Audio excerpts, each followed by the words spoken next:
તો વોટ્સએપ વાતચીત જ નહીં, બાપુએ સેવકને એક વોટ્સએપ કોલ પણ કર્યો હતો, જેમાં તેમણે શારીરિક સંબંધો બાંધવાની માગણી કરી હતી. આ વાતચીત સાંભળશો તો તમને થશે કે કેવી રીતે એક મહંત હિન્દુ ધર્મને બદનામ કરી રહ્યા હતા. એક મહંતે પોતાના શિષ્યોને મોહ માયાથી દૂર રાખવાની શીખ આપવી જોઈએ, તેના બદલે આ મહંત તો પોતે જ શિષ્ય પાસે બીભત્સ માગણી કરી રહ્યો હતો.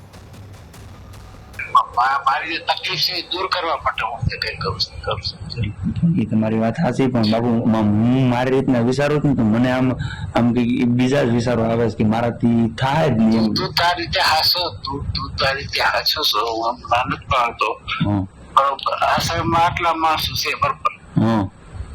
કોઈ મેળ કરો કોઈ ના પાડવાના છે કે પેલા બાપુની પરિસ્થિતિ એવી છે, તો પરિસ્થિતિને લઈને કોઈ માણસ તૈયાર થઈ જાય, બરોબર. પણ મને તારા પ્રત્યે ખબર નહીં, અંદરથી કોણ જાણે હું ભાવ જઈ આવ્યો ત્યારથી વાત છે. આ તો કઈ નતો હકતો તને, બરોબર. કઈ નતો હકતો. મેં પેલા અજાણતા ફોન કર્યા, મેસેજ કર્યા, પછી જાણની મેસેજ કર્યા, બરોબર. હવે બધું એમ સામે આમ થઈ ગયું, બરોબર. હું તો બધું એમ ઓલું ચાલતું હતું કે હા, એ વાત તમારી સાચી છે, પણ બધી રીતનું હું તમારે આમાં સહમત થાવ. પ્રેમ ભાવ તમારી શું કહેવાય, મન ખુશથી વાત કરીએ કે આપણે તમારા જે માનસિક તમને માનસિક પ્રોબ્લેમ છે ને, માનસિક પ્રોબ્લેમને આપણે એવું નથી કે આખો દિવસ તમે રૂમમાં રહ્યો, આપણે એ બધી રીતના વાત કરીએ કે બધું.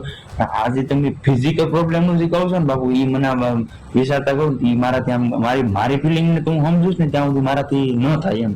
એ સમજતો બીજું કઈ નહીં.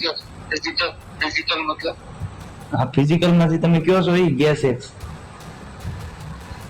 એટલે જ્યાં સુધી જવા નથી કેતો તને, બરોબર.